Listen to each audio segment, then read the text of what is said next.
Welcome to the STARS program, seniors taking active roles in society. And now, here's your host, ANITA FINLEY. Power, sex, money, murder, deception. This is just a radio show. Don't get nervous. This is the part of a book we're going to be... we're going to ask the author what that's all about. Fred BERRI is the author of Cousins, Bad Blood.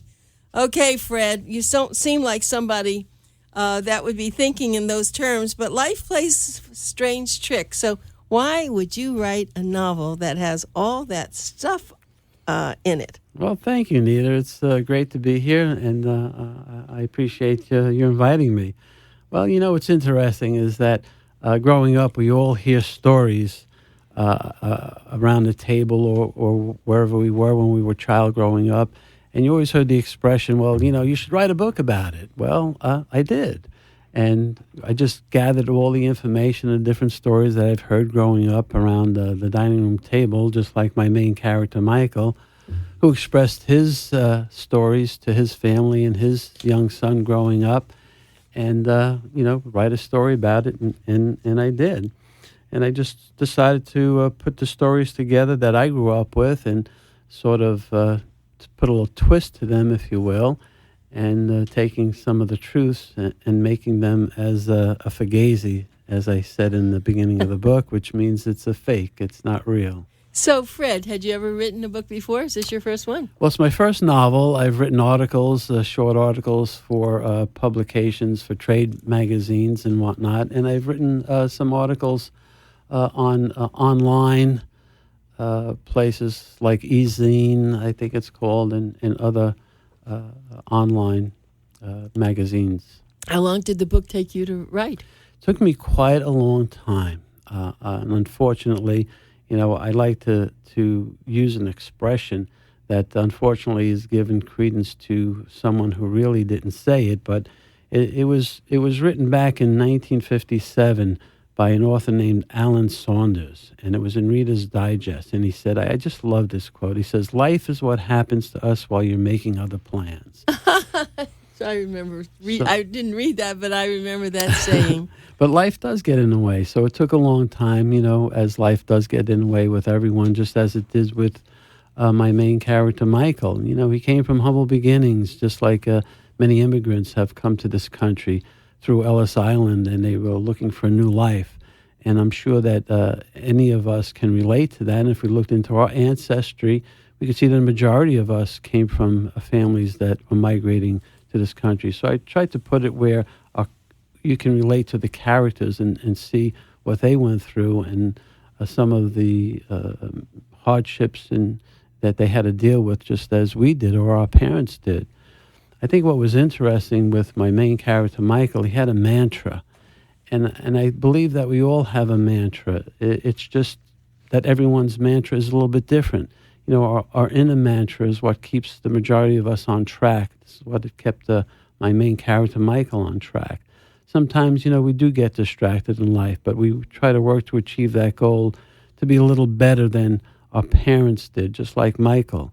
Well, yeah, but what brought to mind was what my mother always said to me: you can't put it on the front page of the newspaper, don't do it. He got into a lot of things that he couldn't put on the front page of the newspapers. I was reading that with the time he was, of course, living with, bootlegging and prohibition and all sorts of things in the mob, and yet I liked him. I liked him. He was a good family man, but he did live in a little danger around those corners. Yeah, he certainly did, and that was I'm glad that you mentioned that, because that's something I want to really pick up on with my main character, that you do get to like him, even though he did the things he did that were illegal or he shouldn't have done, and yet he was forced to do these things to live his mantra, to continue to do what he wanted to achieve. He developed friendships along the way that lasted a lifetime. I mean, we develop friendships along the way that have lasted a lifetime, even though we may relocated from different areas of the country. You know, we've stayed friends with many individuals, and that's what he did. He developed friends to the point where they were real deep friends, and I wanted to show him as a human being. Some friends stayed with him and were loyal even more so than they were to their own wives. And it's difficult to do that, but yet he did it, we do it, and I want to show his human side to it. Yeah, and you did that very, very well. Now, I always ask this of the author of novels. Is there a little bit of you in him? I mean, did you? Maybe not some of the things that were really scary, but I guess you have to have some sort of experiences that maybe you were close to. Yes, that's true. You draw on your experiences. Like I said, we're sitting around a dining room table. You hear about all the stories of this and that, and the expression again, why don't you write a book? So yes, I had to draw on those different experiences and the stories that I heard. Honestly, I grew up in a realm where around people like that. My father was a bookmaker.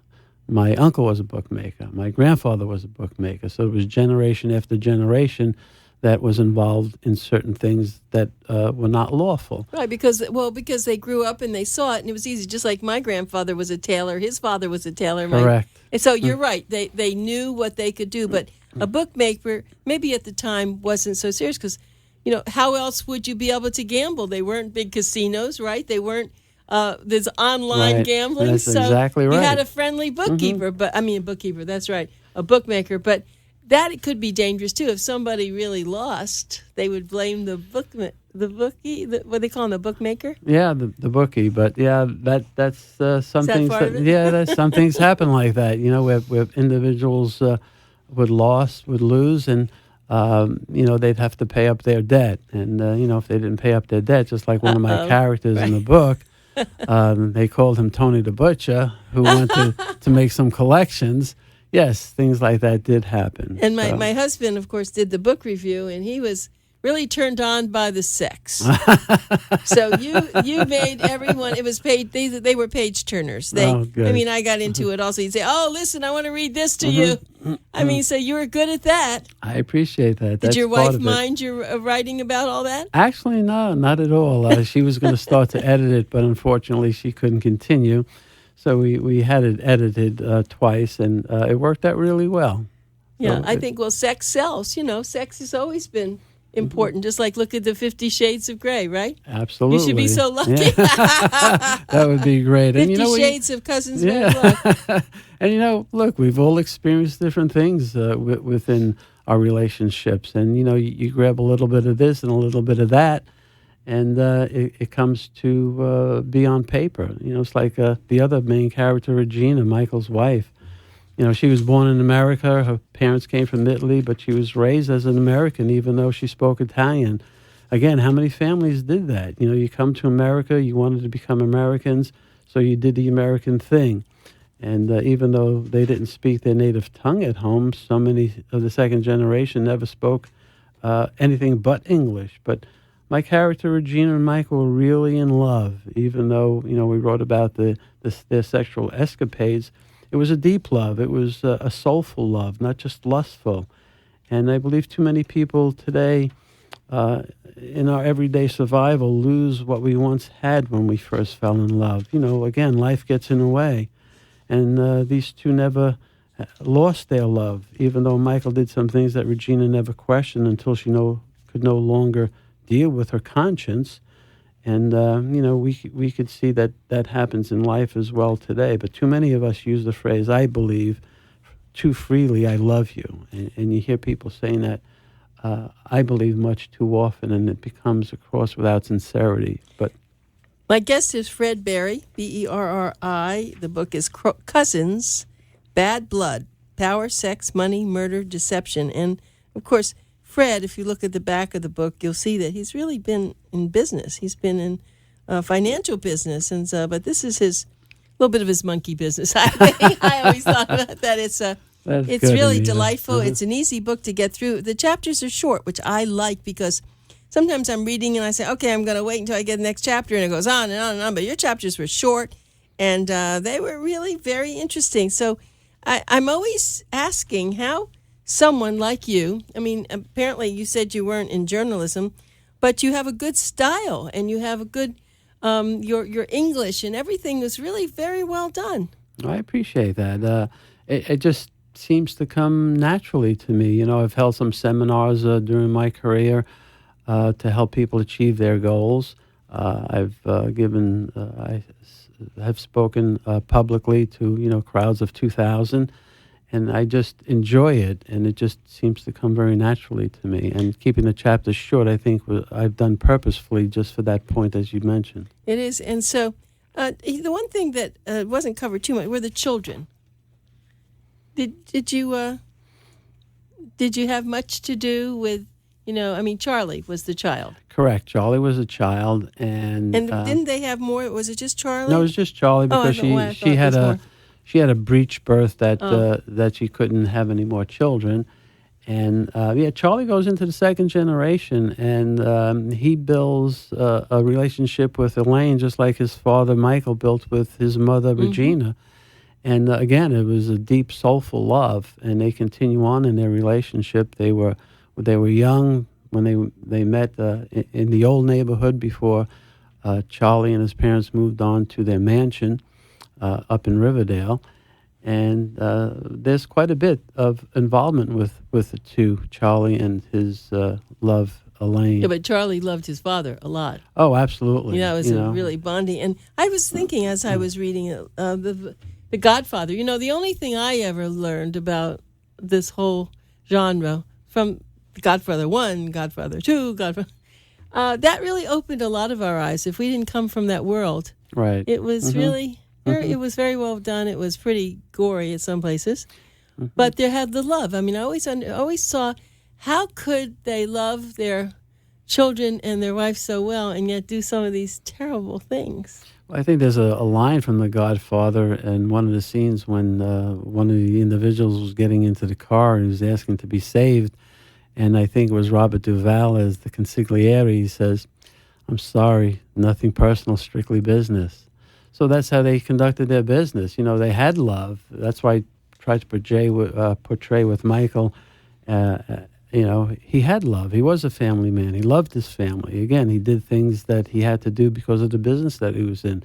It's nothing personal. It was just strictly business. So you then, sounds like you did use some of the ideas in the sense of how they were when you were writing. Well, yes. And it's the way I grew up and the people that I was surrounded with. I drew on these characters from the individuals and the stories that I grew up with, the stories that I heard. And so if someone wants to buy your book, and I hope they will, they can go to Amazon.com, I think, and look up the word Cousins, COUSINS ' Bad Blood by Fred Berry, BERRI. And it's an easy book. If you're going to go on a little trip, a vacation, take the book. It'll take you somewhere else. Yeah. It really will. It moves you. I mean, once you get into it, and you jump into it very quickly, which I love about books, and that was good. So let's see, I think I also liked your dedication. I want to ask you. Okay, to Lola, love of my life, most days. I thought that was very bad. That's your wife's name, I have to assume. Well, that's her nickname, yes. I've called most days. Yes, most days. So, once again, something we relate to, Of course. You're in a marriage. I'll be married 50 years, and we're together almost 53. Wow. So, some days are better than others. And do you have children? I have 3 grown children, and yes, grandchildren as well. So it's so you are good. a family man. Oh, without a doubt. It's very important to you to be this. And you grew up in the Northeast. Correct. I grew up in the Bronx. I was born in the Bronx. I was born in a section called Fordham, and then in another section of Fordham called Little Italy, right on Arthur Avenue. It's interesting. I was born in a private hospital. And many people by the name think it's not the type of hospital that it was. It was called Fitch Sanitarium. And because of the word and the connotation of sanitarium, they think that, you were born crazy. Well, I was, or my mother was. But no, it was a private hospital by Charles Fitch. And I think it was on 181st Street. And so that's where I was born, and I spent a lot of years in the Bronx. And then we relocated to Yonkers. And then once I finished high school, we relocated back to the Bronx. And I stayed there for quite a few years and wound up getting married while I was living in the Bronx. Well, I was born in the Bronx, as a matter of fact, as my family was. But we moved to New Jersey when I was 8 years old, But my mother, we bought a wonderful book about the Bronx, and we gave it to my mother. And the big thing was, it's like Fordham, same thing for her, Fordham and all. But then there was the place, she said, well, the rich people lived up on the hill. I forget what that was called. There was it looked like it was a stone. The houses were up above there, and I can't remember the name of that. So I said something like, oh, no, that's where the rich people live. But my mother went to school there. Her whole family did. And so many people have come from the Bronx. And then, of course, it went down. Yes. But now it's all been rejuvenated. It's all been gentrified. Correct. I haven't been back. I can't say how long. I feel I'm a true Floridian at this point, but, you have your roots there. And that's where a lot of my story was gleaned from as well. The marketplace on Arthur Avenue, the vendors on the streets with the push carts. And so, once again, you grow from the stories that you've heard and what you've seen growing up. And so, of course, your character comes down to Florida because he sees that the New Yorkers love oranges. Correct. And he says, well, maybe we should go down there and start a business there. And, of course, nothing would do, but he's very smart. And he decides to cut everybody else out, and he's now doing the orange business. So what made you come down here? The weather? The weather was one thing. Wasn't oranges. No, it wasn't oranges, okay. Even though that's a partially true story of my father had come down to grab some oranges in a crate on the train.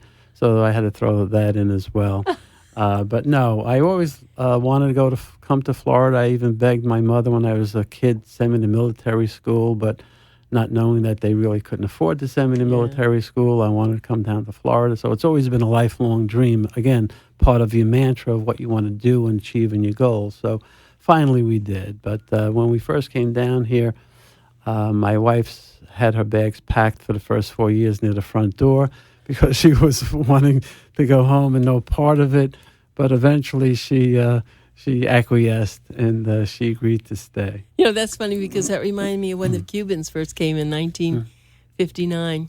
My first husband's family had apartments, and so we were renting apartments. And boy, these people had their suitcases. They didn't unpack those suitcases for years, thinking they were going to go back. Right? Exactly. A little different story, But I think, we came down. My mother and we lived in Paterson, New Jersey, and my mother and father then came down here. They did get divorced, but it was a very different time.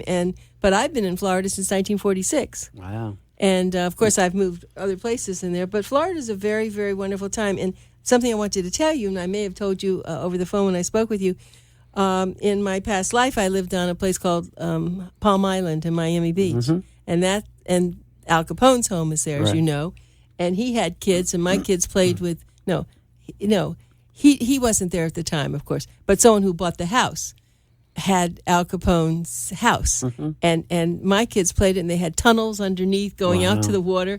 So I had a little bit of something to tell you about Al Capone, because that was in your book. Yeah, it's interesting about, why these individuals started to come to Florida was because of the homestead. That they could purchase their homes with a homestead, and that's something they wouldn't lose. So that was kind of interesting. But Florida, I think, offers quite a bit. Yeah, and of course, there were so many people who came down here. I do know of people now who were with the mafia. I don't know them exactly, but lawyers who were the mafia, and you see these huge homes, and they were all part of the lawyers from that. And this is probably, it's not fair to ask you, but is there still a mafia like there was in New York? Is it just different now? It's a different name and different kind of people. Well, I think it's all changed, and I could not say that anything exists like that anymore as the way it used to exist, as it was so popular at one time and romanticized. I think things have changed drastically. Tell us what Michael looked like. Describe him to us. Michael was a little taller than the usual man for that era. He had hazel eyes and quite the good-looking chap. He was eye candy for the ladies. Well, I like the idea that he chose. That was very interesting. He met the man I guess the man had a grocery store. I forget. No, he Yes. had a big had a grocery store, right? Mhm. And he had 3 daughters. Correct. And Michael knew that unfortunately, he did fall in love with one of them, but he figured, okay, if I can marry one of the daughters, maybe I can start a business, get in this business. Correct. And that happened a lot, didn't it? A lot of people. Without a doubt. That's how many businesses were built today. Again, on a mantra of keeping your focus on what your goals are, and he set his goals to do that. Eventually, he found out that he really couldn't take over the business because of the other family or familia that was involved in the business. So he decided to go out on his own, which was a very good thing for him. Along the lines, he became so powerful that he was able to get someone into the White House, as you Right. you could read. I mean, politics, it was, you think of the Kennedys. Correct. And you think about, with a lot of things that happened then we have no idea about. So now that we're seeing things in politics, it's almost play games compared to what they did years ago, isn't it? That's true. I mean, it's a known fact that the original Kennedy was a bootlegger. Absolutely. And that's where he started to get his millions of dollars. And so many of the legitimate businesses today started out that way. Yeah. And of course, people still do different kinds of things.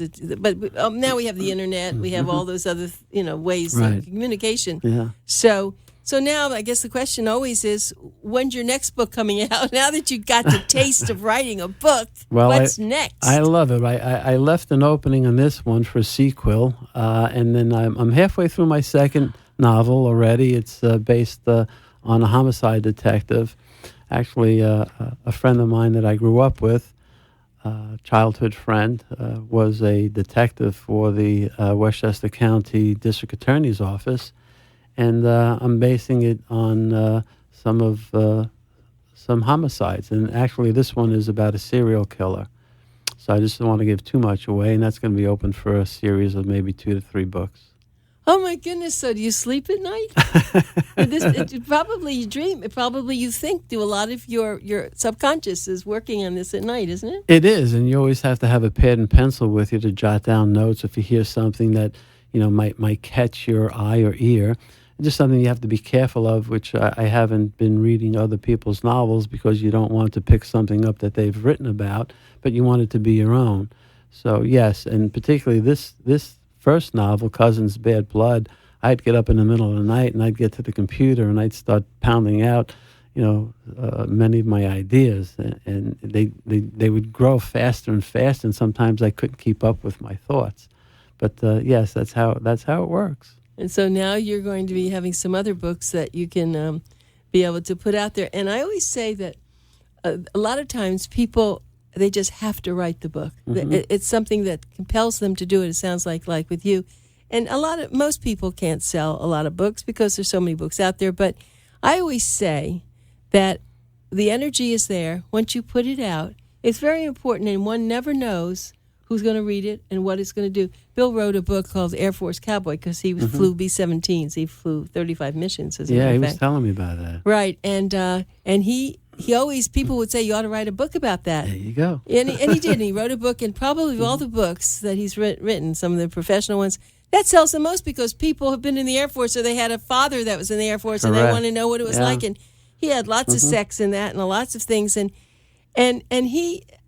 I think that he enjoyed, just as you're enjoying, writing it. Mm-hmm. And whether it sells a lot or not, the whole essence of writing something is very important for your soul, for your philosophy.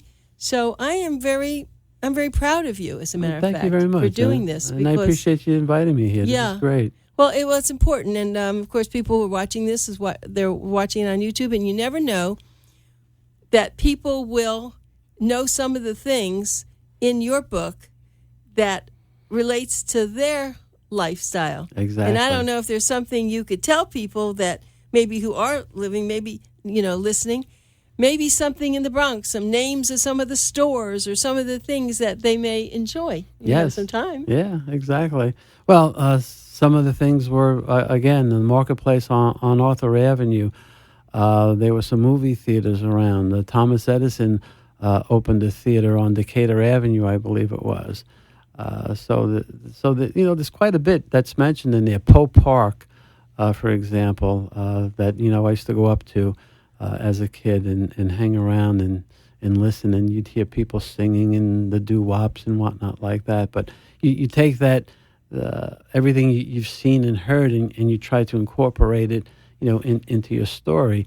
On Kingsbridge Road, there was an ice cream parlor called Jan's, and you'd walk in there, and they had the subway tiles on the floor and the old wooden chairs, and sometimes there'd be a line to get in at the summertime, and you'd go with a whole bunch of people because they had a special plate called the kitchen sink, and you could sit down, and they'd bring out this huge plate of ice cream that fed 8 to 10 people.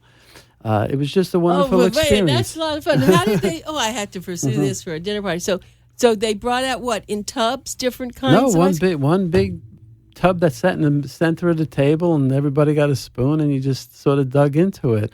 It was kind of interesting. I put a piece of that in the book too. About I don't ice cream remember that. parlor. I would have thought that I would have really caught that, because that is fun. Yeah, that is fun. It was a lot of fun. And so what you've been able to do is to bring back certain people who.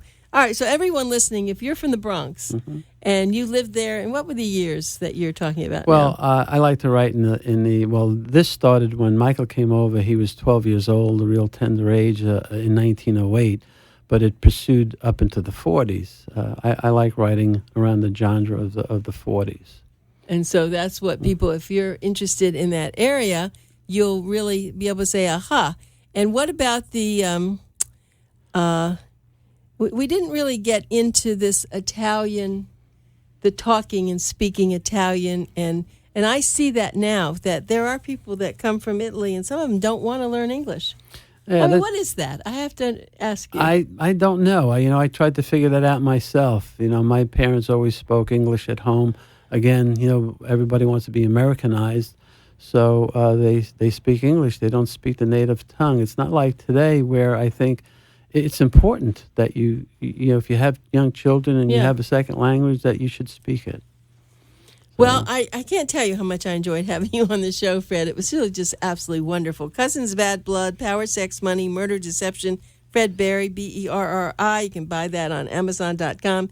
And thank you. We'll be looking forward to your next books. Well, I appreciate that. You can also get it on BarnesandNoble.com. Good. Okay. Let's Thank you buy so the much, book and Anita. enjoy it. Look Thank forward you to very much. visiting you again. Yes, I hope so.